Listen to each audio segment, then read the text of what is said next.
Now, so welcome. I just want to start with our introduction. So my name is Lee Ellie. I'm the Deputy Director here of Financial Aid at Hunter College.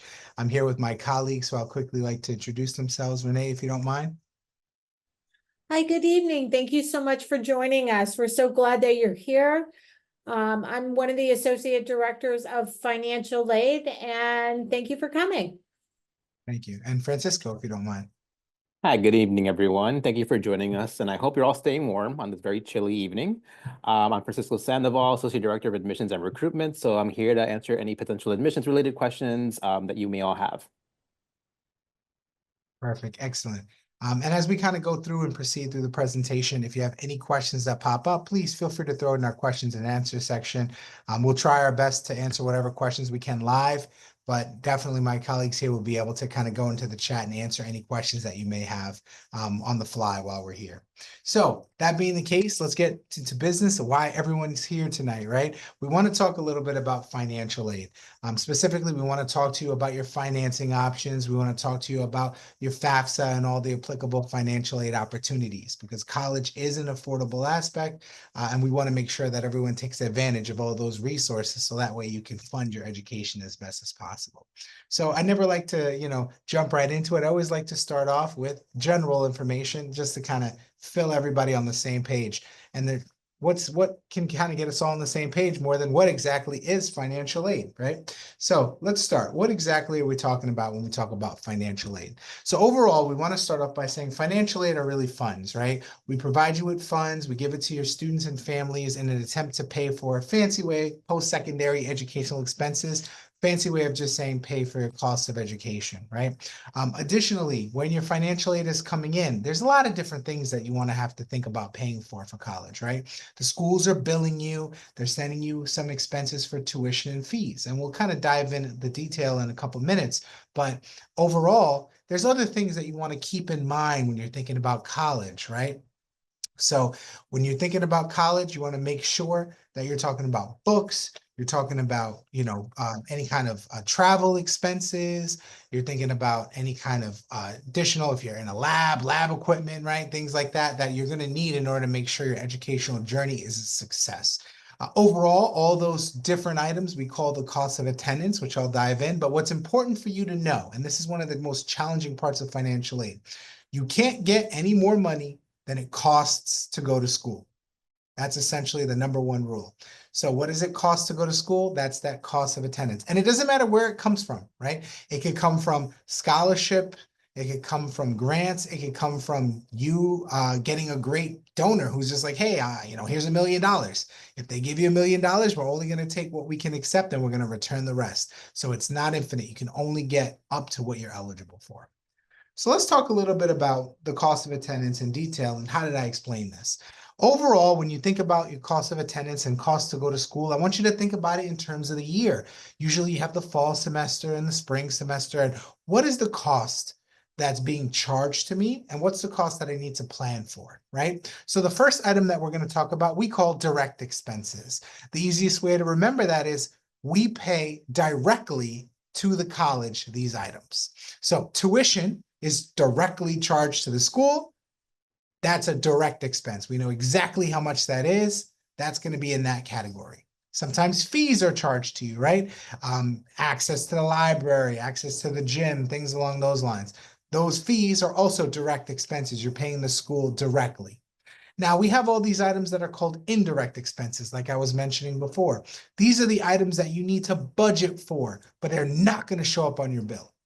So, for example, I got to eat. I'm hungry. I'm at school. I want to order some food, let's say. Those food items, if I'm not doing a meal plan, I have to buy from wherever I want, right? I can decide to go to the cafe down the street. I can buy it from on campus. I can go to the grocery store and buy groceries. Those are items that you have to budget for, but are not going to be directly charged for you. Books is another example. I don't care where you get your books. I just want you to have them, right? So if you get your books from Amazon, you get them from a friend, you get them from the bookstore across the street, no matter what, you want to make sure you're budgeting for these items. So the way the government works is it takes all the items that are directly charged to you and all the items that are not directly charged, but you're budgeting for, and that makes up your cost of attendance. So when you get financial aid, we'll keep what we're charging you directly, and usually will give you back, if you have excess, the amount of money that's not being charged. You can go out on your own and buy those other items. Not all aid can be used for indirect expenses. Some can, some can't, right? You'll hear me talk about Pell, for example. Pell could be used for indirect to help you out. But New York State aid, specifically TAP, is called the Tuition Assistance Program. So it can only be used for the tuition. So even if you have extra, if your tuition's paid for, we can't give you any extra. It goes back to the state. So just keep those items in mind. At the end of the day, what you have to remember is college, when you're paying for it, you're paying for the direct expenses, but you're just keeping in mind those indirect expenses. So just some examples, right? So we talked about it, right? Tuition and fees are direct. Housing and food, if you dorm with the school, those are direct because you're paying the school, right? But if you're not, then those are indirect. Books, usually indirect, you get it on your own. You have to get to school, transportation, whether it's MetroCard, driving, whatever the case may be, those are indirect, and some miscellaneous personal expenses that students may have as they come up throughout the year. So now that I know how much financial aid I can get maximum, right? And one of the things that people don't normally understand is where are these numbers coming from, right? So these numbers for the indirect expenses, they're kind of budgeted based on estimates. They're what most likely students are paying for in order to go to school. We don't know exactly how much your textbooks are going to cost because every class is different. Every professor is different, has different needs, but we estimate based on what the average student does. So in the event that you end up estimating too high or too low on the school's end and you need more, then you can always ask for more. If you show us that your books are kind of a little more expensive, we can always adjust that cost of attendance. So that's a little trick to keep in mind. So where do I get my financial aid now that I know exactly what my total is, right? Well, there's different sources. Number one is the federal government, probably the most popular source of financial aid, tied to what everyone talks about in the media. If you've paid attention to the news anytime recently, the FAFSA, the FAFSA, the FAFSA. You always want to make sure you're doing the FAFSA to get the most financial aid. But the federal government will provide you possibly scholarships depending on that FAFSA. And I'll talk about how they figure that out in a couple minutes. The state, if you live in the state that you're going to school to and you're a resident of that state. So if you're a resident of New York and you want to come here to Hunter, usually the state will consider giving you additional aid. They have their own application. In this case, it's the TAP application that you'd have to do, but then they'll look to see if there's any additional support that they can provide you. Additionally, the college or the university that you attend, CUNY or Hunter might say, hey, we have some additional funding. Maybe there's a scholarship program that you're a part of or an honors program that you're a part of, and that may come with some additional funding. Those are things that are offered to you, at your acceptance, and we'll let you know if that's the case. Sometimes colleges themselves, as you kind of are proceeding through your degree, you're saying to yourself, oh, I need a little bit more. I'm a really good student. I'm an art major. And sometimes people donate to the school and they say, hey, it'd be really nice. Let's give funding to those students. And that might happen as you kind of go through. And those are all application based that you kind of reach out to and inquire and see if you're eligible for it. Then there's private sources. Sometimes you can reach out. There's a lot of resources. I'll talk about them through the presentation. But like, for example, I go onto College Board, Big Future, and I'm looking and there's a lot of companies, Verizon, McDonald's, whatever the case is. And they're like, we want to give students money so they can go and get an education. Sometimes they'll ask you to write an essay or, apply for it, and they'll give you additional funding. Those are all those private sources. Sometimes as an employer, those private sources are your jobs or your parents' jobs.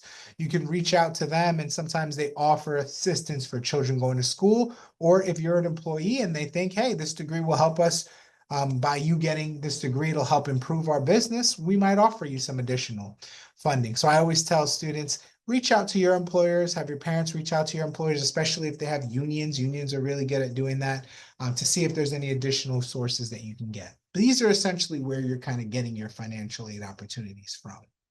But let's get a little bit more complex and let's try to break it down a little more. There's two types of aid that you can really get: need-based aid and non-need-based aid. What exactly does that mean? I need money to go to school. So what are you talking about need-based aid? It's not money that you are earning, right? So if I write an essay or I do really good and I get a great scholarship to my school, that's not need-based, right? Need-based aid is based on your FAFSA. So when you do your FAFSA, you're going to get a number back.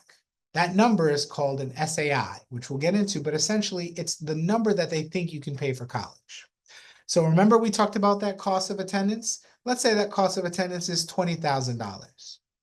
If the government says to you, hey, here's your SAI, which we think you can pay $5,000, then that means in order to cover the gap, I need the difference. I need 15,000. So you can only get certain types of aid considered need-based if it fills the gap. Some examples of that are some loans. Subsidized loans, for example, can only be given to students that need it. Work study is a need award. So if you heard about work study, you're like, what is that? I want to get that. You can only get it if you need it. Pell is another award. You can only get it if you need it. Now, I want the money. I need the money to go to school. So that's not that. It's need as in when you do that calculation. So what's that calculation look like? Well, this is how we figure out your need. So we take your cost of attendance, which I did before, let's say it was 20,000, and we get the SAI, which again, you do your FAFSA and it spits out that number. That number is going to tell you exactly how much they think you can pay. You could pay less, you could pay more, but it's the number that they think you can pay for college. You subtract the two, and that gives you your need statement. Certain types of items, like I mentioned before, can only go towards that need. Now, the SAI, 0 is the most that you can possibly get in terms of the federal government. That means you can't pay anything, essentially, for the government in terms of excess money, right? So it's not taking it one for one. If my bank account said, and I file and my taxes and my gross income and everything gets calculated together and it says you could afford $0, but my tax return says I make 50,000.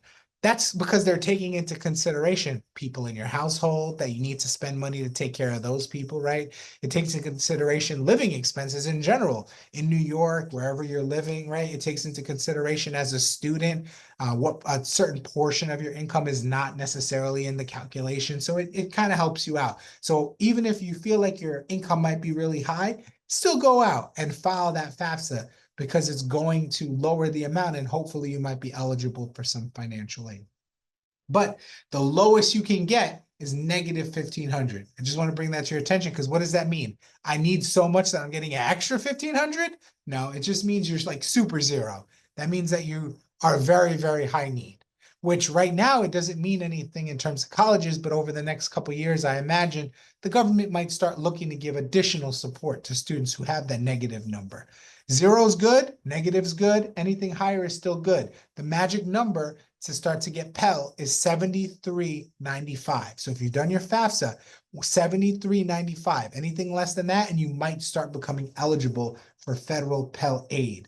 So just keep that in mind as you're doing your calculation. When your letters start coming and you're getting your packages, that's where they're calculating your Pell from. So let's talk about the different types of financial aid that you can possibly get to help you out. The first is scholarships and grants. We call this gift aid. Why is it a gift? Because you don't have to pay it back. It's great. It's the best source of financial aid you can get. Now, truth be told, usually comes with a little bit of strings attached. Like, for example, but they're not that hard. You got to do well in school, right? You're not just getting a scholarship just because. We want you to make sure that you're still a good student in the college. So they might say, hey, you can get this, but you have to maintain a 2.0 or 3.0 GPA. Or the grant might have other things. For example, Excelsior. If you're getting Excelsior, it might say, hey, you have to make sure you complete a certain number of credits by the end of every year. In this case, 30 credits, in order for you to keep maintaining eligibility. In Excelsior's case, they even have requirements after you graduate. Because they say when you graduate, if you got it for 4 years, you got to stay at college. You got to stay in New York State for 4 years and work, so you could pay taxes in the state. So they might have other requirements, but scholarships and grants generally are the best thing for you because they're, interest-free. You don't have to worry about paying it back as long as you meet those requirements. Now, work study. Work study is really helpful. And some of us are actually products of work study. I'm a product of work study. What exactly does that mean? Well, when I was a student in college, I got a job on college campus, right? That's what work study is about. It gives a grant that's not going towards your tuition or fees. It's not going to you. It's going to the school to pay you. So essentially, if I get a grant of $4,000, that means that if I work, my job will pay me from that $4,000, and that's how I get that money. It gets paid to me for working. I consider it to be more of a study work, is what I usually say, because the benefits of these types of programs is, one, The most important, I'm going to school to get a degree. I don't know if I have time to work. Well, work study plans around your school schedule. So study is your most important part. So we want to make sure you're focusing on your classwork, but then work study might come in and offer you an opportunity outside. So you can go to class for an hour, then come back, work for 2 hours, go to class again, come back. So it's very flexible.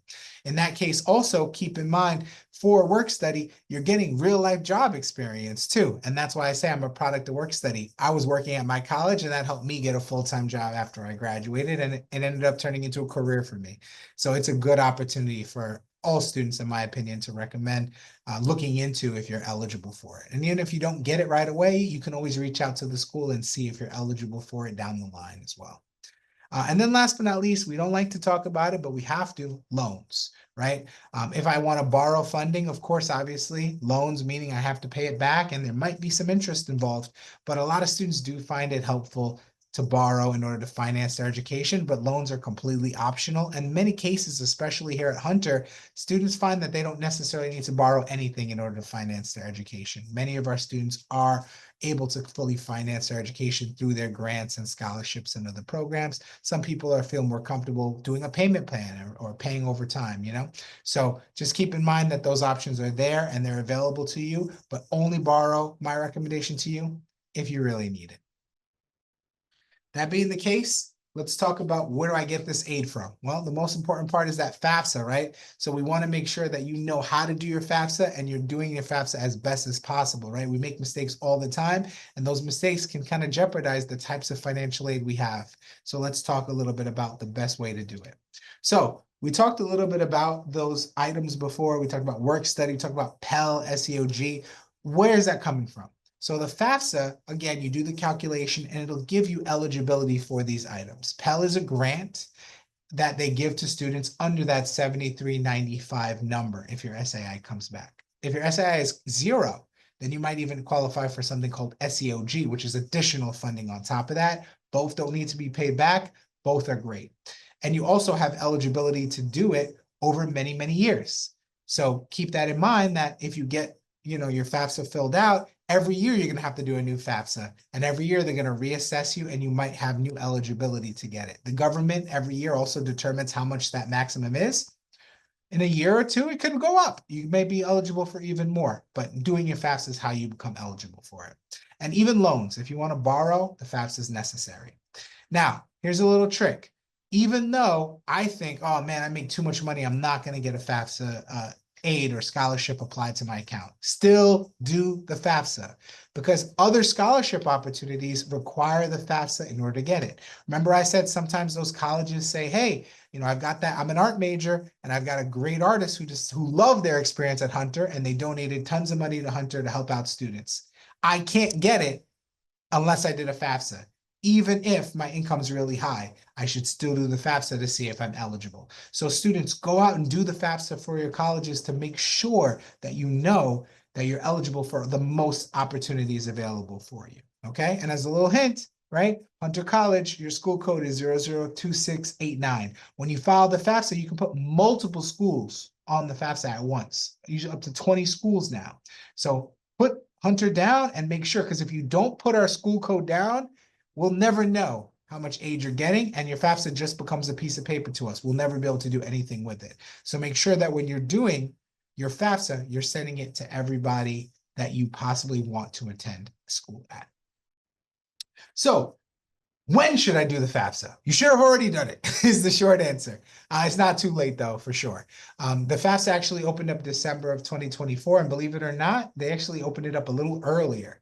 Every new year, it usually opens in October. If you paid attention to the news in the past 2 years, it was a little delayed. They were trying to figure out a little hiccups in the system, but now they figured it out. So it's open, and it's open as of December. So go in, the website is very easy. It's studentaid.gov, and you fill out your FAFSA. Again, you have to file your FAFSA every single year, and you have to make sure. Now, when is the last day that I have to file it? You have to make sure you're doing it before the school year ends. And it depends on when you go to school. If I go for the fall and I don't want to go for the spring, I want to take a break, then it's going to be based on the last day of the fall semester. If it's for the year, it's going to be based on the last day of the year if I go both for fall and spring. But I can't tell you, there are a lot of students that leave money on the table because they just don't do the FAFSA. Don't be one of those students. Do your FAFSA, do your TAP application, do your applications, and get the most money that you possibly can. Now, when you're filling out the FAFSA, what information goes on it? Well, it always looks for your information based on your tax records. So in this case, the government used to ask for last year's taxes, but what they found was not everyone files on time. So that means that, people were having a disadvantage filing out for their FAFSA. So the government said, all right, we're going to go 2 years back. I think that's fair. And I do think that's fair. So in this case, for the upcoming year, for 2025 to 2026, you're going to be reporting your 2023 income. So keep that in mind. Now, here's the really good thing about FAFSA. I know there was a lot of confusion about what's going on, but they added a new element to the FAFSA. It's called FTI. Long story short, they're going to pull your information directly from the IRS. You don't even need to know what your information is. It'll pull it right from the IRS and give us the most correct information. But in order to do so, you have to make sure you do consent. So just make sure that as you're filling it out, you're giving us consent. So what are some other things that it did? Well, they called it the FAFSA simplification, and essentially they tried to make the form easy. And when I say easy, it's a lot easier. Now you can do your FAFSA in probably 15 minutes if you really sit down at the dinner table or on a weekend and just kind of knock it out. It takes just a few minutes to do it. And they tried to make it so that the most students can become eligible for the most financial aid. So even more students are becoming eligible for it. So again, apply for your FAFSA if you don't take anything else from this presentation. So there's less questions on it. They also talk about contributors, which we're going to get into in this particular form in a couple of minutes. But who is a contributor? A contributor is the person I'm putting on the FAFSA. They're the person whose income I care about. So we'll talk about how you know who those contributors are. You also need to make sure that you provide consent in order for us to pull the data from the IRS. If you don't provide consent, FAFSA is just a piece of paper. Can't do anything with it. It's mandatory to provide consent in order for us to be able to process your FAFSA. They also ask some other questions, demographic questions, it's survey stuff. They're not using it against you. It's very important to know. 20 colleges you can send it to. And then it also determines your family size. The more people you have in your family, the more money you need to take care of those people, right? So the lower your SAI is. So one thing I like to explain to people as a little tips and tricks, who are the people in my family size? It seems like a simple question, but it's not. Let's talk a little bit about it. So the family size of the people, this is the magic question.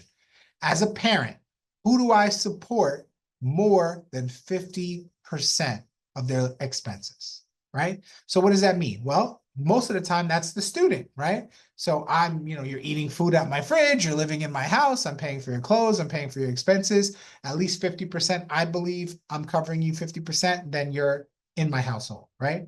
But that also means sometimes the grandparents, right? Or your parents as parents of the student might also be supported by you. So that means that maybe you have them live with you and you take care of them, or they live in a nursing home, but you pay for that nursing home. They might, even though they don't live with you, because they're in a nursing home and they're in their own home, if I'm supporting them financially, then they are considered part of my family size. Same thing about children. If I have another sibling and he's older or she's older and they moved out, but my parents still pay their rent in full, and my parents still, feed them and they come over every weekend and they eat all our food and raid our fridge. If I believe as a parent, I'm still supporting that person more than 50% because I'm paying those bills for them, that even though they don't live with me, they can still be considered in my family size. Likewise, if they're fully dependent and they're taking care of themselves and they're paying for it, they're not part of our family size. So just keep that in mind, okay? Additionally, in order to get more money for Pell, they link it to the poverty level. So the more people in your household, the poverty level actually goes up higher and higher and higher and higher. So that number could be really high. So if you have like 8 or 9 people in your household, you might need to make almost 6 figures in order for you not to be considered in the poverty level in New York, believe it or not. So that's why I say do the FAFSA, because you never know if you're eligible or not, okay? It also talks about how do you consider to be the person on your FAFSA if my parents are separated, and we'll get into that when we talk about contributors. The only unfortunate part is if you have siblings that do go to college, at the same time as you, that's not factored into the new FAFSA. So just keep that in mind. Every student is considered to be independently looked at for their situation. So let's talk a little bit about creating your account, right? In order to do the FAFSA, you have to make a FAFSA ID, also known as a studentaid.gov account. Every single contributor needs one. So the student needs one, and the parent or parents need one, depending on your tax filing status as a contributor. Again, we're getting into contributors, I promise, right now. So we'll talk a little bit about it. But every contributor that's on the FAFSA needs their own account. Also, as you're doing the financial aid review, they're going to be able to use it to keep track of all your financial aid over the course of years that you've been involved in school, because you can keep track of your limits to make sure that you're not reaching those limits for financial aid. Any loan applications, any aid applications, anything like that, you can keep track of on your own to make sure that you're noticing what your eligibility actually is. Additionally, when you do the FAFSA as a student, it asks you to invite your contributors to put their information. If they don't have an FSA ID, you can't invite them. You can't complete the FAFSA. You can't get all this aid that is possible. So keep that in mind. All right. I'm creating an FSA. It's just a little snapshot. I go onto the studentaid.gov website, create an account, get started. And I do my FAFSA ID, which could take a couple of days. So if you haven't created an ID, it might take a day or two before you create your ID to the time you can start the FAFSA. So keep that in mind as well. But now I'm ready and I'm going to do my FAFSA. I'm a new user ready for the process. So I'm ready to do my FAFSA. I've created my FSA ID. I'm sitting down. What do I need to know? Number one, the student should have a social security number. You cannot do, unfortunately, the FAFSA if you are not a citizen. If you don't have a social security number, you can still be a non-eligible citizen, but your status will determine it. So if you have like an I-94, for example, you may be eligible for a FAFSA. A 797, not a 797C, but a 797, that might be something that might be eligibility. So if you're not sure, you can always reach out to the financial aid office and we can always talk you through it. But a citizenship or eligible non-citizenship is required. If you have a green card or a lawful permanent resident, you are eligible for the FAFSA. That's something that you can do as well.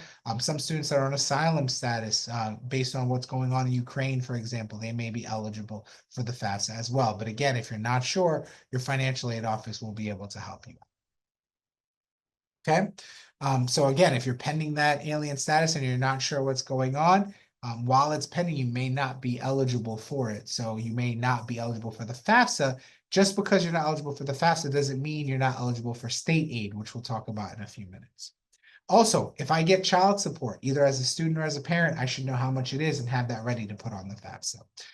It also asks you what's in your savings, what's in your cash, what's in your checkings accounts. Make sure that you have that information at the ready.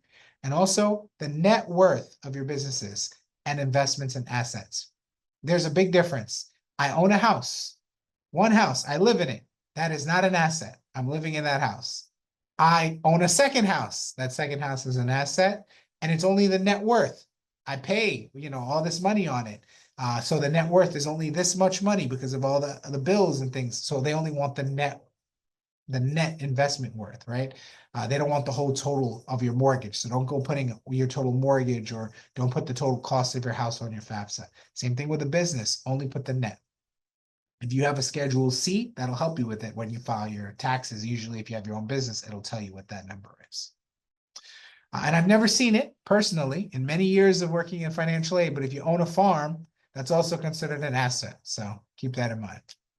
All right, and last but not least, consent. Remember, you have to provide consent even if you didn't file taxes. So if I'm a student and I didn't file taxes and it says, do you want to give consent to pull your tax record? And I say, I don't have a tax record to pay. I'm not going to give consent to pull that. Guess what? You're not going to get your FAFSA done. You still have to give consent. Why? Because it's going to try to pull the data. And if you don't have it, it's going to be able to say you don't have anything on record and you'll still get the information pulled in as zeros. So it's still very helpful to have, but consent is always going to be required. That being the case, now I want to invite my parents. What do I need from my parents? They don't need a social security number because parents don't need a social security number in order to create an FSA ID, which is great. They only need a name and some regular information like a personal email account to create an FSA ID. What I do need is their first and last name.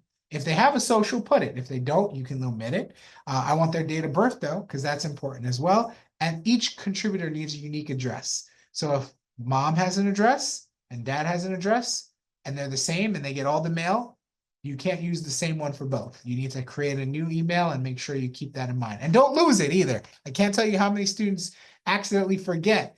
Oh man, I don't remember what email I signed up for. Make sure you write it down. You know which email each parent and student signed up for. All right, now let's get to the meat and potatoes. Contributor. Who is my contributor? So remember I said, these are the people whose information is actually going to be put onto your FAFSA application. So number one, easiest rule to remember, the student is always a contributor. You're always going to put the student on the FAFSA. That's step one.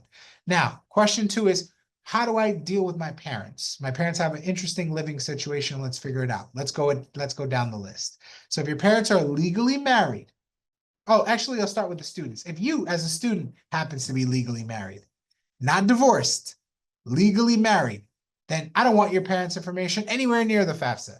It's going to be yours, and it's going to be your legally married spouse's information. That's if you're a student who is legally married. If you're separated, guess what? Legally married but separated, you still don't have to put your spouse's information on, but you're going to be asked for proof that you're no longer together, okay? But if you are legally married and living together, put it. If you're living together but not married, only yours. That's the trick. Now for the parents. If both parents are married and they're living together, both parents are contributors, okay? If your parents are not married, but they're living together and they both support you, they're both contributors. Now, if they file a joint tax return, only one of them needs to get invited because one person will pull in both people's information. But if both of your parents file separately, whether they're married or not, then both of them need to be invited individually to complete the FAFSA. But married or unmarried, if they're living together and supporting you, both of them need to be on the FAFSA no matter what. Now, my parents are married, but they don't talk, they don't live together, or they co-parent, but they don't live together. Who do I put on the FAFSA? The government says, well, it's going to be the person who supported you the most financially out of the last 12-month period. So what does that mean? Well, I live with mom, but dad has financially supported me more. Then dad goes on the FAFSA.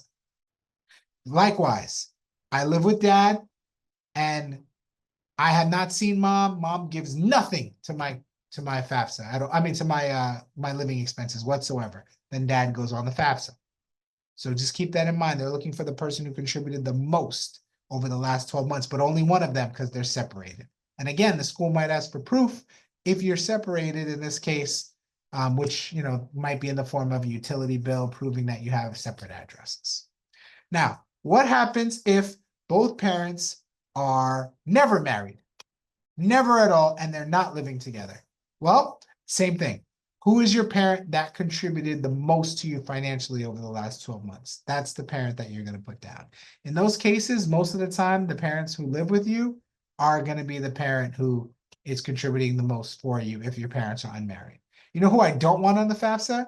Grandparents. I don't want aunts. I don't want uncles. I don't want friends. I don't want significant others that are not married, boyfriends, girlfriends, situationships. I don't want any of that stuff on the FAFSA.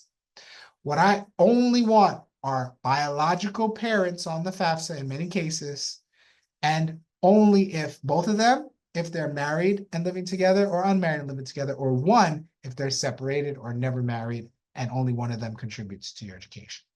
The only exception is adoption. If you were adopted prior to the age of 13, then your foster parents are your parents, and you follow the same rules as above for your foster parents. If you're 13 or older and you got adopted, then we don't want your parents' information at all. We actually just want yours. You're considered to be an independent student, and we only focus on your income. So independent students is student only. Dependent is your student and your parents. So for example, if I don't get along with my parents, I separated with my parents, my grandparents take care of me, whose income do I put on the information? It's only going to be yours because your parents are not involved in the picture, and we never want grandparents. We never want siblings, friends. We never want those people's information on the FAFSA, okay? Those are your contributors, and that's how you determine it. So let's talk a little bit more about dependency status as we get there. So when the FAFSA is asking you questions like, how old are you? Are you a veteran? These are types of questions that are going to determine if you're going to be considered a dependent student. Again, a dependent student is dependent upon their parents. So that means that overall, they're going to be using your parents' information to determine your income, that SAI that we were talking about. But if you're independent, it's only going to be taking consideration yours. Now, I might be a student that says, well, I claim myself on my taxes. I own my own apartment. I live on my own, but I still talk to my parents, and we still have a good relationship. Guess what? The FAFSA considers you dependent. You're only independent if there's a breakdown in the family dynamic, aka I don't talk to my parents, I'm not involved with my parents at all, or I answer yes to one of those dependency questions. What are those dependency questions? You have to be 24 years or older, and then you automatically considered independent. I have to be married or separated, but not divorced, legally married. The minute I get divorced, I go back to becoming dependent on my parents. I need a child, if I have a child, that I pay for financially, aka goes back to that question of family size. It has to be a child that you contribute 50% or more to their well-being. If I have a child and I don't contribute to their well-being at all, or I have a child and I pay child support, but their parent pays way more than I do, my child support only covers maybe 10 or 20% of their expenses, you're not independent. You're still considered to be dependent. It has to be 50% or more. So having a child is not enough. Okay. I'm a graduate student. The minute you become a graduate student, no matter how old you are, you're automatically considered to be independent. A veteran is important here. You have to have served or been deployed in order for you to be considered a veteran to be independent. If you join the National Guard and you did your basic training, but you've never gone to be deployed as a National Guardsman, you are not considered to be independent. You have to have served or been deployed in order for you to be considered a veteran. So therefore, you can't be independent if you haven't had that happen. Again, we talk about the foster care system. If you happen to be emancipated and you're separated from your parents, you can be considered independent. Well, last but not least, there's a breakdown in my family dynamic. I'm a homeless youth because my parents aren't supporting me. I'm living with a friend. I don't know what's going on with my living situation day to day. In that case, you reach out to your financial aid department and they'll be able to work with you to determine your eligibility status. And there's always going to be proof that you submit. Usually it's a letter or letters from a high school counselor or somebody in a professional setting that knows the situation, that can attest to what's going on. And then we can go forward and look to see if we can make you independent. Now, here's just some little things as we go through. Privacy laws. Financial aid is something that you might say to yourself, I'm a parent, I need to know about this. I'm paying the bill. Well, guess what? You are paying the bill. But as far as FERPA, which is the federal government's law on privacy, is concerned for colleges, you don't need to know a lot of this information. In fact, we'll be reaching out directly to the students for many of their admissions, for many of their financial aid, their registrar, their academics. The student is going to be our main contact. So keep that in mind, that students have to be really wary of information that's coming into them, even now, because we're going to be reaching out to those students. Now, in the event that as parents, you want to be involved, the student has to give us permission. There's something called a FERPA waiver that your student can fill out, and they can choose what items they want us to tell you. So if you're calling in saying, how did my child do in class? We're not going to tell you. But if your child says, I want my parents to know how I did in class, and they sign the form and we have the proper paperwork, then maybe an advisor can work with you and talk to you without your child's information being present right there, then and there to give you the information. But generally, we can't share anything with you. So keep that in mind. As you walk, you have to most likely reach out to your child in order for them to get the information from the schools. So I did my FAFSA, I submitted it. Yeah.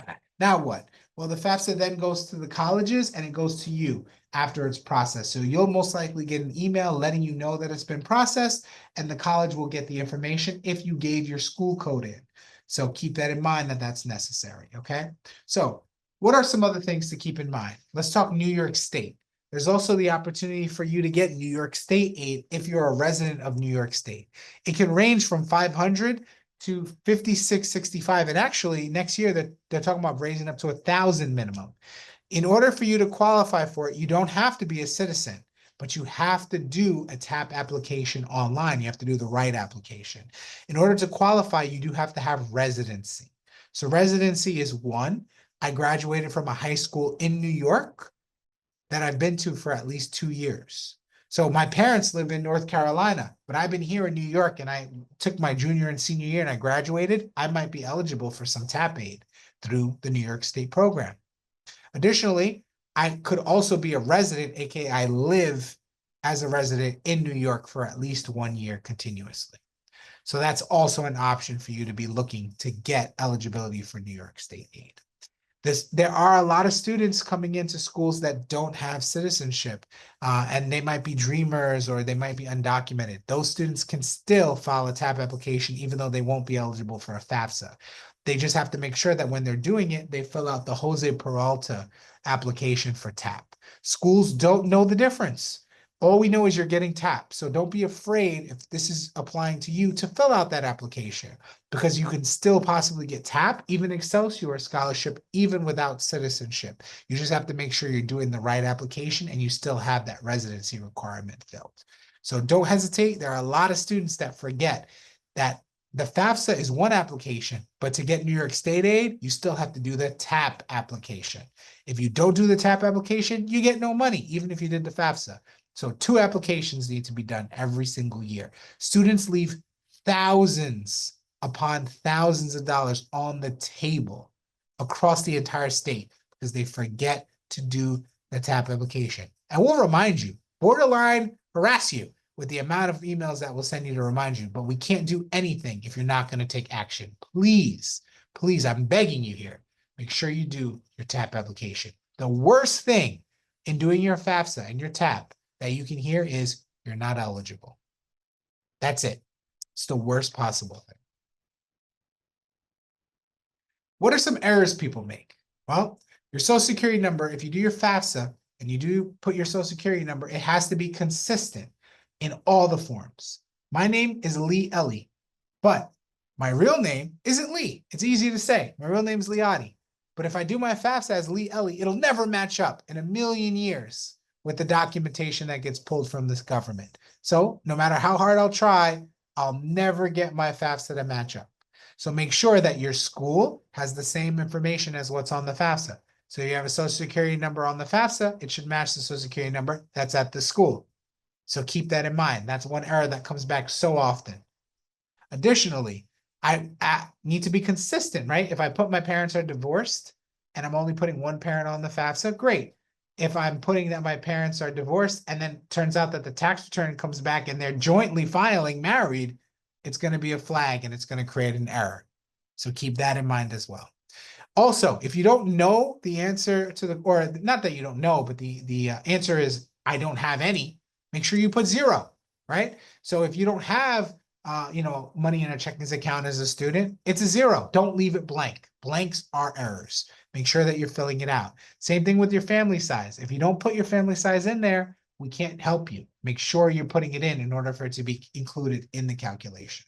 And make sure that you choose the country every time you fill out the FAFSA. Okay?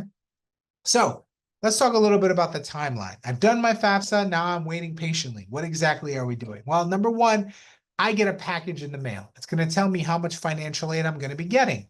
What is considering or being considered, I should say, on the FAFSA, on the application? What are they looking at? How do they know how much aid I'm going to be getting? So that way they can generate my package. Well, number one, you won't get a package if you don't do your FAFSA. So do your FAFSA. But number two, it's considering your grade level, right? So depending on your grade level, you might be eligible for certain scholarships over others, right? It's also taking into consideration your program of study. Some programs are a little bit more strenuous, a little bit more, academically challenging. So they might have stricter scholarship standards. So keep that in mind. Also, New York State might offer scholarships for certain programs like education, but not others, right? Additionally, every program might have their own eligibility requirements for scholarships and for aid. Additionally, your funding levels, what your income is, your SAI. It takes into account your housing status. If you live on campus, you're going to have a higher cost of attendance, a higher total budget than someone who doesn't and comes from home and commutes back and forth. And again, that SAI, right? So when they package you, keep in mind that they're considering you based on what we would consider assumptions. They're assuming you're going to go full time. If you go less than full time, the amount that's on your package is not going to be accurate. That's a full-time amount. You're only going to get enough. It's going to be prorated based on your registration. So if you're not going full time and you're going some classes, you're going to get less aid than someone who's going full time. And in many cases in TAP, you have to go full time to get the maximum aid. But if you go less than 6 credits, you get nothing. So keep that in mind, which is usually, 6 credits is half time is what they'll call it. 12 credits is usually full time. I'm not going to drop any classes for the semester. There are students that register full time, realize I don't really want to do this, and they drop all their classes and they think, it's all right. Guess what? The government doesn't like paying for things you don't do. So they'll come in and they'll take possibly the money back. So they're assuming that you're going to finish your courses that you're taking in order to maintain your eligibility. And it also assumes that you're going to attend and pass them all. If I don't attend my classes at all and I don't withdraw from them, but I just don't show up, you still might not get all your aid. If the government finds out that you haven't attended your classes, which a lot of schools are required to let them know. And additionally, depending on your commuter status, if I commute, if I don't, it's going to keep that in mind as well. Okay. So timeline. Ideally, you do your Fafsa. Let's do it now. You do your TAP application, you do your Fafsa first, then you do your TAP application. Let's do it now. Let's take care of all of that. Once that's done, you'll get your letter. If most of you have already gotten it, right? To say congratulations on being accepted, but it's a preliminary letter. What comes next is going to be your actual award package. That'll let you know what financial aid you're getting, but also beyond awards, it'll tell you loans, any other applicable aid. That hopefully will come out. We're hoping it comes out in spring by around March or so that people from Hunter will start getting that in the mail. So keep that in mind. Look out for it because we really want you to make sure that you realize how affordable we are. That being the case, you're going to review your packages and let us know. May 1st is the deadline for you to commit to schools. So you have a little bit of time to kind of look it over, come to more workshops like this to learn a little bit more about your aid if you have any more questions. And then, of course, you're learning as much as possible about the aid eligibility, and you're making a great decision. So a lot of times that comes with a deposit to secure your spot in the school. And then you might have to attend orientation, learn a little bit more about the school. And the school itself usually starts August and September, depending on the year and the holiday schedules. So the last thing I want to talk to you about is, all right, I did my aid, but I still need a little bit more money, or I need to figure out how I can pay for this gap. What are some ways that I can pay for school? There's a lot of different ways that you can pay. Number one, I always want to consider students, if you live in New York City, think about possibly commuting instead of dorming. Dorming can be expensive. You can use that money to buy a car. You can use that money to study abroad. There's a lot of experiences. I can't tell you how many students say, I want my child to have the full experience, but the full experience might cost you $20,000 a year. It's very, very affordable for a lot of schools to think about the possibility of, if you're living close by, you might want to consider commuting as opposed to dorming. But if you're interested in dorming, the dorming facilities are lovely and you'll get a different experience and it will be great for you as well. It's your choice, but just keep that in mind, okay? Now, how can I afford to pay? Well, I might want to do a payment and pay it all in cash, if that's what you want to do. But you can also break down college payment plans. So you can pay in installments month by month to be able to make that bill a little bit more affordable. You also could borrow if that's something that you decide you want to do, whether it be through the government or whether it be through a private lender. If you borrow through a private lender, the interest rates are usually a little higher and they have their own stipulations. So keep in mind all that information before you borrow. Additionally, I might get outside scholarships. Remember, I said you can apply for those scholarships. If I get them, or some of you might have already gotten awarded a bowling scholarship or different things from different tournaments when you were younger. Those are the times to start reaching out and getting those scholarship opportunities sent in. Some of you have known that you're going to be paying for college for many years and you've decided to opt for a 529 plan. And that's just a savings plan where you can put money away for college. This is when you use it. You reach out and you can use your 529 to pay, or you can do any combination. I use my 529, I pay the rest in loans, and I want to pay a little bit more in a payment plan, whatever circumstances you are. There are options to make sure you meet your financial eligibility.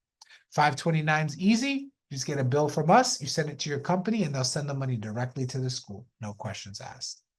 Direct loans, I just want to say, because Information is power. Even if you're not sure if you're taking loans, you should know what's available to you. So there's different types of loans: subsidized loans, unsubsidized loans, and parent loans. And here's the difference.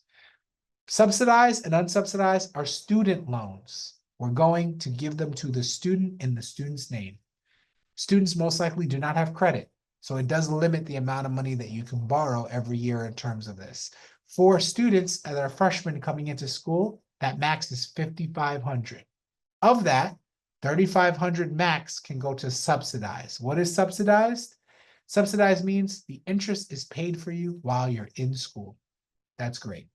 So if I'm in school and I'm working for 4 years through school to graduate, and I graduate and I borrowed $3,000 day one, by the time I graduate in 4 years, guess how much I have to start paying back? $3,000, not a penny more. The unsubsidized loan accrues the interest while you're in school. So if I borrow $3,000 day one and 4 years later I graduate, it might be $3,100 I have to start paying it back, or $3,200 depending on the interest rates, right? That being the case, what does in school mean? I take a break. Oof, school's tough. I want to go back to work. Or I leave school for whatever reason. After 6 months, they're going to come back and say you need to start paying your loans. Now, likewise, I want to go to grad school. I want to go to professional school. I want to go to, a medical program. If I don't take a gap and I go straight from my bachelor's to my master's, you're still in school. You still don't have to pay while you're in school. So keep that in mind as well. And it's a faucet.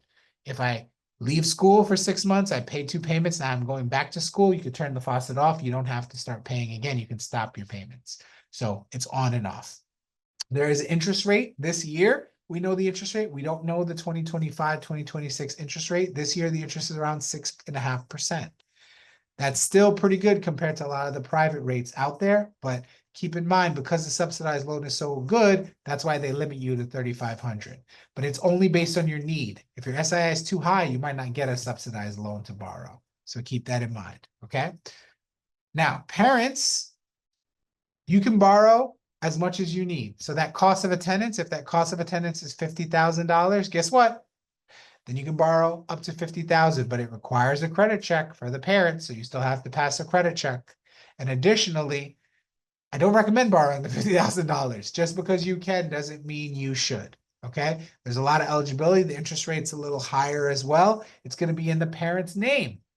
So the student is not involved in the picture as well. So if the student doesn't go to school and withdraws, you're still on the hook for it, and parents are going to be coming after you, not the student. So keep that in mind if you decide to borrow it.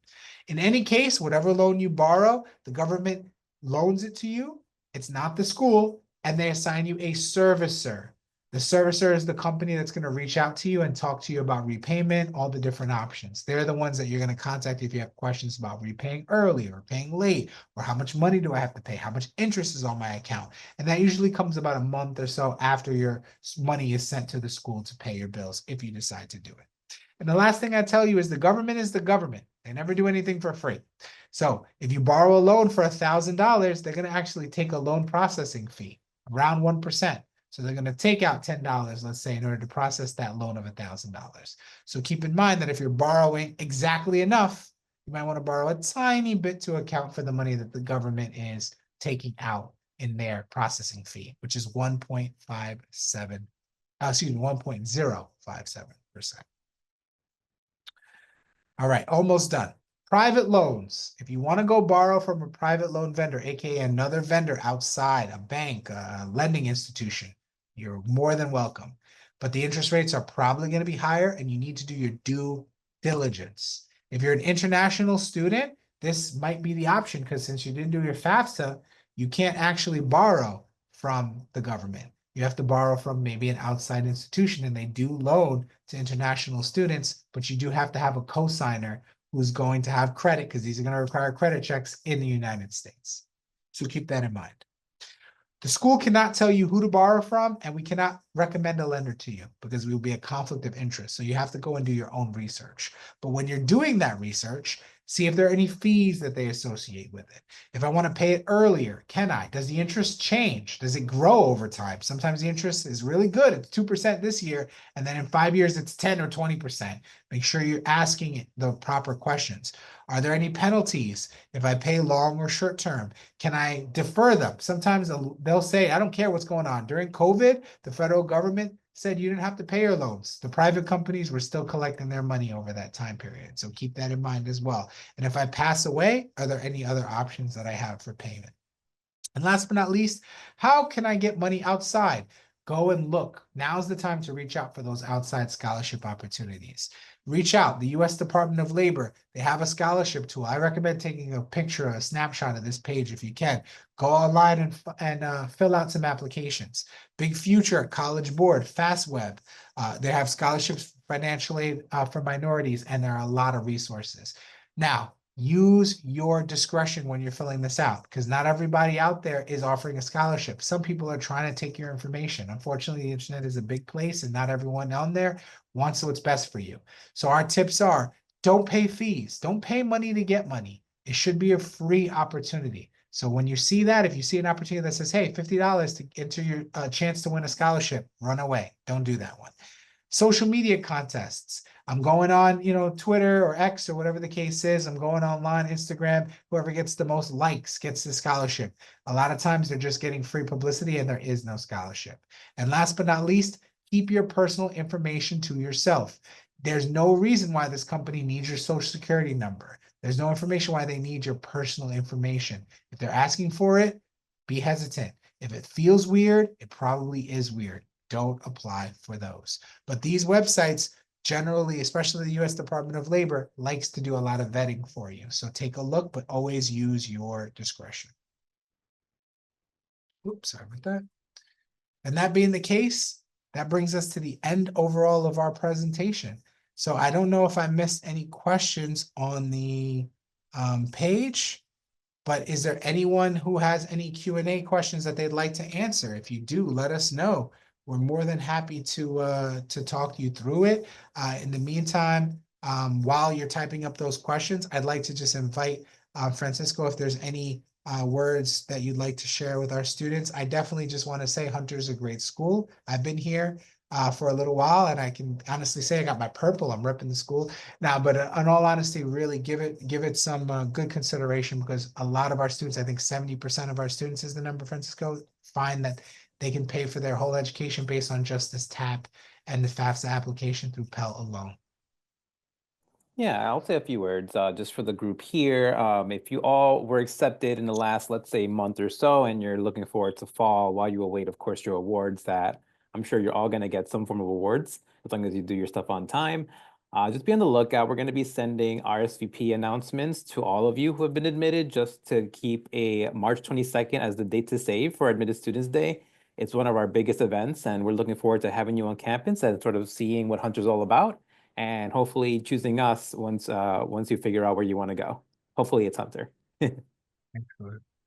So I have a question that I'll answer live. So in terms of what is considered income? So I mean, at the end of the day, when you're filling out your FAFSA, it's going to be based on your tax return. So when you file your tax return for 2023, there's going to be a line. It's usually line 11. It's called adjusted gross income. That's the number that they're considering your income for. A lot of times, they're not considering your Social Security. They're not considering unemployment in that calculation many times. If you're getting Social Security benefits, food stamps, SNAP, whatever the case is, those are not considered to be income items when they're doing your calculations. Additionally, when they're doing the calculations, especially as a student, they're not going to be looking at your total income. I think it's only around 20% of the student's income. So if the student is working and they make $10,000, only 20% of it is really going to be considered when they're taking care of it. Okay. Additionally, let's talk a little bit about your step parent financially supports them. Now, keep this in mind. Okay. If your step parent is legally married to your parent, you should be putting your step parent on the FAFSA. If your parents get divorced and then remarried, and your custodial parents remarried, you're going to put your step parent and your parent on the FAFSA, right? If your step parent is separated from your parent, and that parent is not supporting you or the step parent is supporting you, then it would be your step parent on the FAFSA. That's a tricky situation, right? But it would be your step parent on the FAFSA that you'll put down. If they get divorced, then it would not be your step parent anymore, and it would just be your primary parent. Now, again, now you're talking a little nuance in terms of, the situation. If your situation is a little complex like this, I recommend you call into us so we can talk maybe more specifics one-on-one, so we can actually go over the information to help you out. But the long story short is, if your step parent is there and their step parent is contributing more than your primary parents, but your primary parent is still in the picture, and both your mom and dad are both still in the picture and contributing more, then you would be putting your parents. So just for clarification, parent one, mom, is remarried legally to step parent number two. Those are and you live with those parents, those are the two parents you put. Even if your father, in that case, is contributing a lot of money to your income, it's going to be those two parents. Okay? That's the only caveat in that particular situation. I think there was one, Francisco, about the honors programs. Are they open still? Yeah, I'll chime in on that. It's a great question. So yes, it's still open. The deadline, however, is quickly approaching. It's February 1st.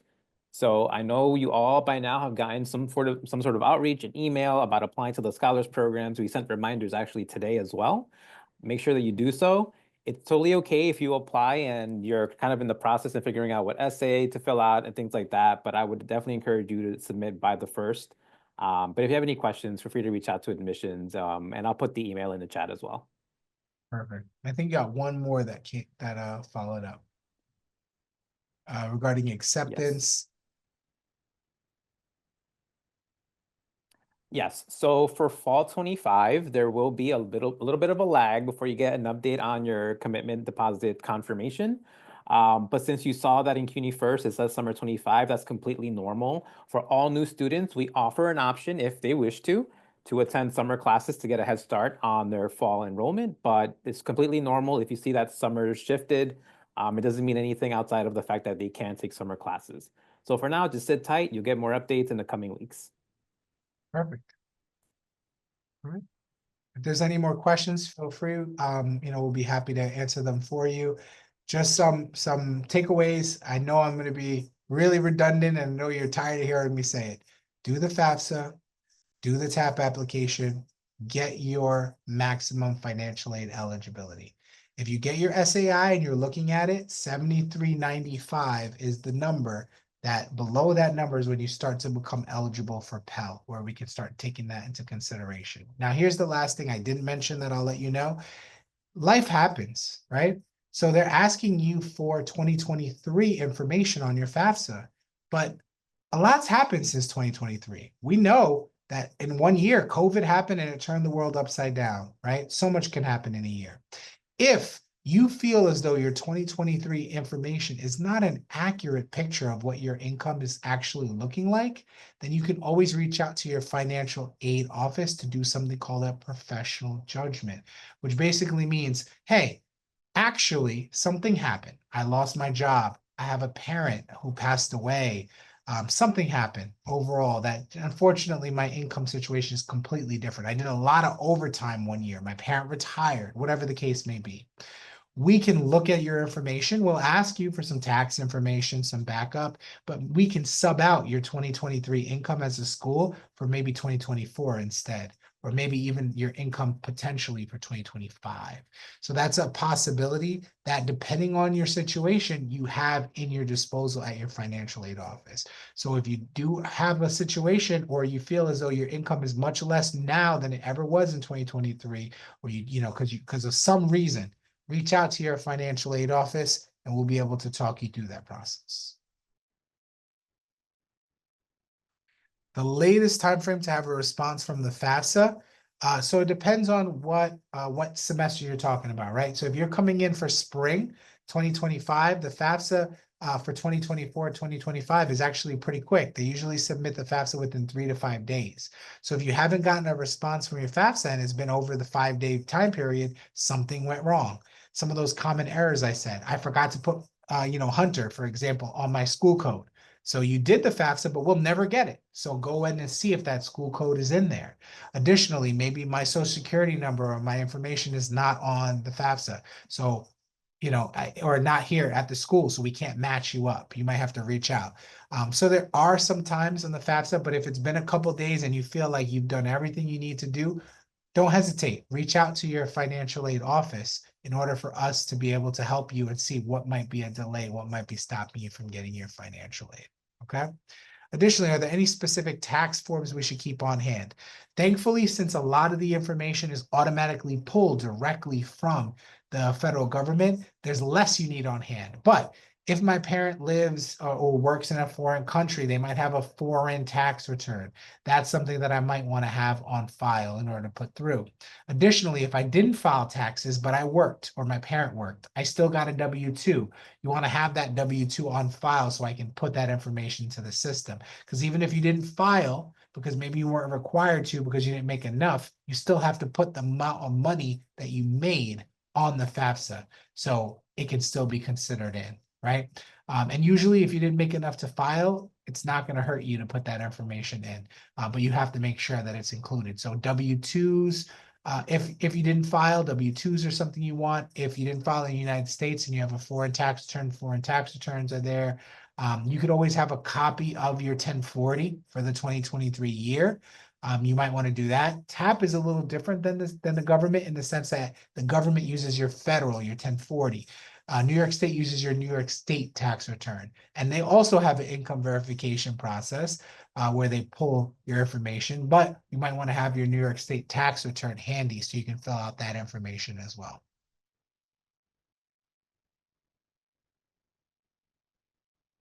All right. We'll give it another 2 or 3 minutes if anyone has any questions, but I just want to say thank you so much for coming tonight. We're reaching out to our students because we want to make sure you have the most knowledge possible. Once your package does go out in March, we'll actually be doing another follow-up financial aid session on understanding your package. A little, foresight into it is just to let you all know the number that you see on your package is going to be your cost of attendance. Remember, you're only paying for your direct expenses. You're paying for tuition, you're paying for fees, and if you're dorming, that's when you're paying for your room and possibly board. So keep in mind when you're looking at your package, you're thinking about direct expenses. Because remember, your financial aid will talk about your whole estimate of books, everything. So just keep that in mind. All right. Any other questions, feel free. We also have our email. I'll put it one more time in the chat just in case anyone can't see it. Please feel free to reach out to our admissions office or our financial aid office by those email addresses in the chat if you have any questions. We want to make sure that we answer your questions to the best of our ability and we help you out. If you have a very unique situation, feel free to reach out to us and we'll try to talk you through that situation. But if you're still having a little, still tricky for you, still having a little wary feelings about filling out the FAFSA, we at Hunter have FAFSA labs available for you. On Mondays, they're actually going to be remote in the afternoon. So you can go online and join us remotely and we'll help you do the FAFSA via Zoom. Also, you can come in person if you happen to be on campus for a tour or something along those lines. Stop in on Wednesdays into our financial aid lab session and we'll help you do it. Not only the FAFSA, but we'll also help you do the TAP application as well if you need that additional assistance. And it doesn't matter if you can't do the FAFSA because you're undocumented, you don't have a social security number, you can still do the TAP application and we'll still help you and we won't ask you any questions. So don't hesitate to come in and talk to us. All right. That being the case, I think We I have a didn't couple of add. questions. Yes. Sorry. So before we let them go, a good Yep. question here. We have a student who didn't add their SSN under CUNY app. So kind of the inverse of what might be Yeah. happening on financial aid side. It is not too late to change that. However, there are some added steps. So what I recommend is you reach out to admissions at Hunter. We'll give you the link to submit an updated form and a secure portal for you to upload a copy of your card because we're going to need a copy of your card to verify it. So once you do that, we'll be able to make the updates on our end. Perfect. And for dorming, great question. Typically, the dorm application opens sometime between February and March. So I would expect for an announcement to be made in the next few weeks. So keep a lookout, but I would say around February, March, you can apply for dorms for the fall semester. Perfect. All right. I think that's it. Thank you again, everyone, for coming. We really, oh, wait, I received offers and they're telling me to make an enrollment deposit, but I haven't seen the financial aid package. How do you know how much you have to pay? Where do I check? When will this information be available? So at Hunter, we're going to be sending out those financial aid packages, letting you know how much it's going to cost, how much aid you're getting around March. You have until May to make your enrollment deposit. So when you get the information, we'll have more than enough time to make a really informed decision. And I recommend, unless you know for sure this is the school I'm going to, which we'd love to see, but make sure you know what you're getting in order to pay before you're making that enrollment deposit. A lot of schools will ask you for that enrollment deposit unless it's a specialty program. Think it over and wait for your package to come in the mail before you do.